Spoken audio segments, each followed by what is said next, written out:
ध्यान पता आपको क्या देता है? कॉन्फिडेंस देता है। ध्यान पता क्या देता है आपको? डेयरनेस देता है। ध्यान पता क्या देता है आपको? एंथुजियाज्म देता है। ये किसी स्कूल में नहीं मिलता सर। ध्यान जज्बा देगा आपको, जज्बा। जज्बा आपको किसी भी परिस्थिति से निपटने में सक्षम बनाएगा, किसी भी परिस्थिति। ये जो स्कूल की पढ़ाई है, ये बेसिकली संस्कार की पढ़ाई है, सोशलाइजेशन की पढ़ाई है। ध्यान करने से दुनिया में वो चीजें मिलती हैं जो किसी मॉल में नहीं मिलती।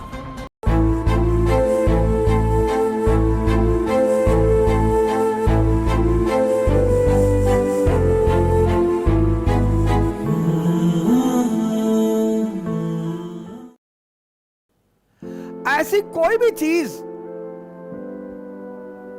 जो नीचे के तबके के लोगों को ऊपर उठा सकती है, अमीर हमेशा उस पर मोनोपोली बना लेता है। तो इसके अपने स्कूल हैं, जो अरिस्टोक्रेसी है, इनके अपने स्कूल हैं, इनके बच्चे उन्हीं स्कूलों में पढ़ते हैं। स्कूल कॉलेज में तो सब एक साथ हो जाते हैं। कॉलेज और यूनिवर्सिटी, यहां पे तो हर क्लास का बंदा होता है। एक्चुअली सोशलाइजेशन यहीं पे होती है। ये जो स्कूल की पढ़ाई है, ये बेसिकली संस्कार की पढ़ाई है, सोशलाइजेशन की पढ़ाई है। कोई भी ब्यूरोक्रेट अपने बच्चे को गवर्नमेंट स्कूल में कभी नहीं भेजेगा।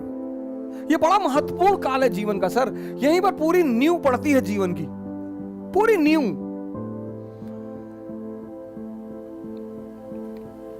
कॉलेज में आके, यूनिवर्सिटी में आके तो सब मिल जाते हैं, लेकिन यहां तक संस्कार डेवलप हो चुका होता है।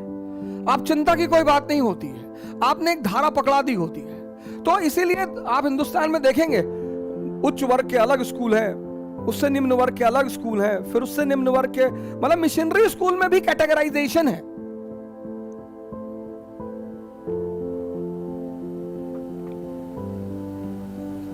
अमीरी स्कूल बना सकती है, शिक्षा दे सकती है। शिक्षा, एजुकेशन, अमीरी स्कूल बना सकती है, बिल्कुल। रिचनेस जो है, रिचनेस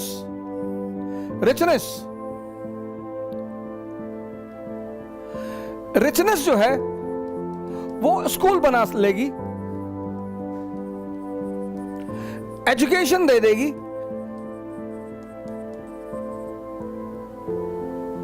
फिर गरीब कहां जाएंगे? फिर जिनके पास पैसा नहीं है वो कहां जाएंगे? फिर अंबेडकर कहां से निकलेगा? फिर गांधी कहां से निकलेगा? फिर कलाम कहां से निकलेगा?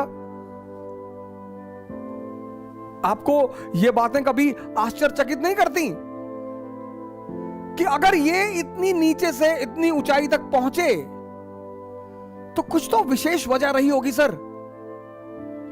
तो एक दूसरा ऑप्शन है स्पिरिचुअलिज्म। इसको लेकर इतना भ्रम फैलाया गया इस देश में। हमारे यहाँ एक शो आता है, उसमें तो हिंदुस्तान के संतों को लेकर इतनी मौकरी और मजाक उड़ाया गया, और हंसते हैं लोग। मजेदार बात यह है कि लोग हंसते हैं। स्पिरिचुअलिज्म एक ऑप्शन देता है, ध्यान।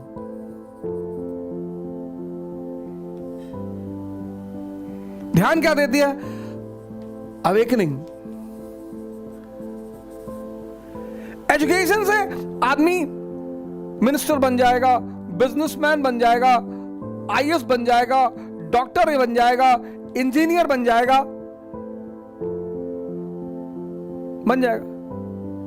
ध्यान।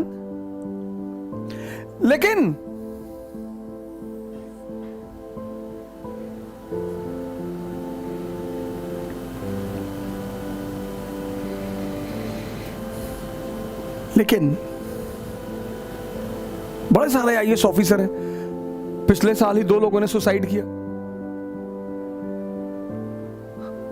जैसे इस देश में एक पागलपन है, सरकारी नौकरी ही लेनी है, आईएएस ही बनना है। सर अगर हम आईएएस नहीं बने तो हम क्या नहीं, कुछ नहीं, क्या नहीं बने तो नहीं बने। कंडीशन क्यों खड़ा? नहीं, मेरे पापा ने कहा है कि अगर इस बार नहीं बनोगे तो तुम्हारी शादी कर देंगे। हाँ तो कर लेना, फिर दोनों बन जाना। नहीं नहीं, आप समझ नहीं रहे हमारी बात को। ध्यान पता आपको क्या देता है? कॉन्फिडेंस देता है। ध्यान पता क्या देता है आपको? डेयरनेस देता है। ध्यान पता क्या देता है आपको? एंथुजियाज्म देता है। ये किसी स्कूल में नहीं मिलता sir. Confidence, dearness, enthusiasm, temperament, जज्बा, और दुनिया इन्हीं के बल पे जीती जाती है।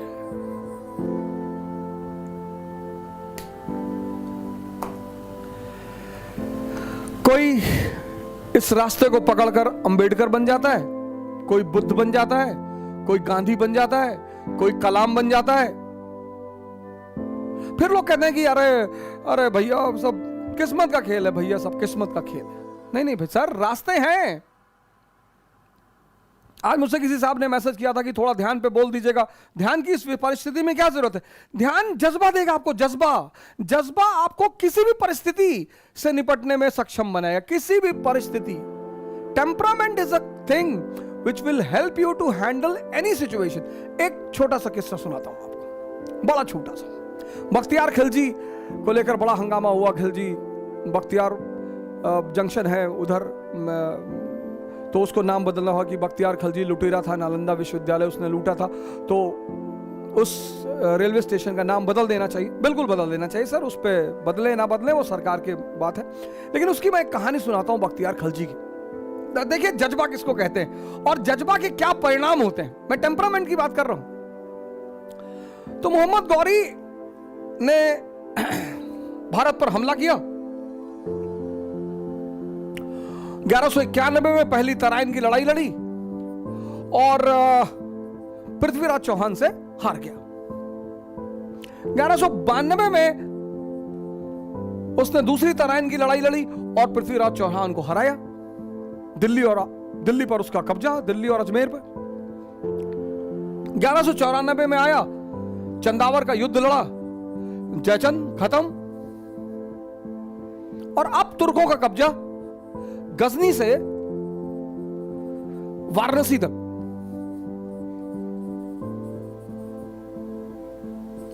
अब तुर्कों का कब्जा 1194, मोहम्मद गौरी। फिर वो 94 के बाद, चंदावर के बाद बाहर, हिंदुस्तान का कमांड उसने अपने कमांडरों के ऊपर छोड़ दिया। कुतुबुद्दीन ऐबक इंद्रप्रस्थ में बैठा हुआ था और बनारस में उसका एक सेनापति था बख्तियार खिलजी।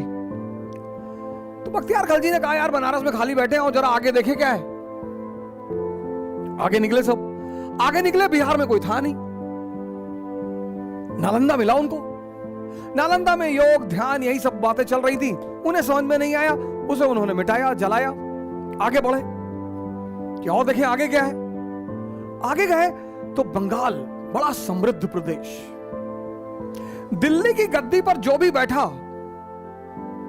उसे दो प्रदेश चाहिए ही चाहिए थे, एक गुजरात, एक बंगाल। गुजरात कनेक्टेड होता था किससे? पर्शियन गल्फ से। और बंगाल कनेक्ट होता था किससे? इंडो चाइना से। और इंडो चाइना को कहते थे स्वर्ण भूमि, गोल्डन लैंड, क्योंकि वहीं से मसाला, स्पाइसेस और सिल्क बंगाल आता था। और फिर बंगाल से होते हुए उत्तर प्रदेश, बनारस से होते हुए उज्जैन से होते हुए गुजरात, गुजरात से होते हुए अरब, अरब से होते हुए यूरोप। वहां पे एक शासक था लक्ष्मण सेन, बंगाल में। जज्बा की कहानी सुनिए, टेम्परामेंट क्या क्या करता है। तो ये मुश्किल से 700-800 लोग थे। बंगाल राज्य, 800 लोग। तो इन लोगों ने एक प्लान बनाया, बख्तियार खिलजी ने एक प्लान बनाया और उस प्लान में सिर्फ 18 लोग शामिल हुए। 18, मैं लिख दे रहा हूं यहां पे, पढ़िएगा, क्रॉस चेक करिएगा इस कहानी को। 18 बख्तियार खिलजी ने प्लान बनाया और उस कहानी में सिर्फ 18 लोग शामिल थे। और प्लान यह था कि 8 लोग घोड़े के व्यापारी बनकर लक्ष्मण सेन के दरबार में जाएंगे। उस समय अरब से व्यापारी आते ही थे, वो कोई नई बात थी नहीं। और 10 लोग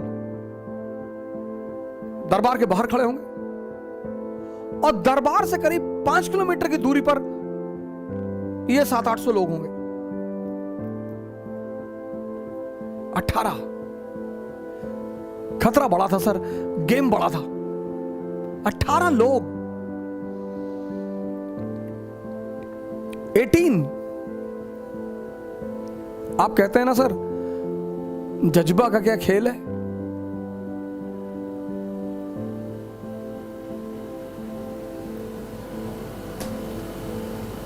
और ये 8 लोग अंदर पहुंचे घोड़े के व्यापारी बनकर, और उसी बातचीत में इन लोगों ने हथियार निकाल लिया। 5-6 लोग तलवार चलाने लगे, 3-4 लोग दलवार की तरफ पलट गए कि सलीम को बुलाओ, सलमान को बुलाओ। और लक्ष्मण सेन से जाके किसी ने कहा कि सर बाहर तो पूरी तुर्की सेना खड़ी है। और लक्ष्मण सेन पीछे के दरवाजे से भाग गया और 18 लोगों ने बंगाल पर कब्जा कर लिया। 18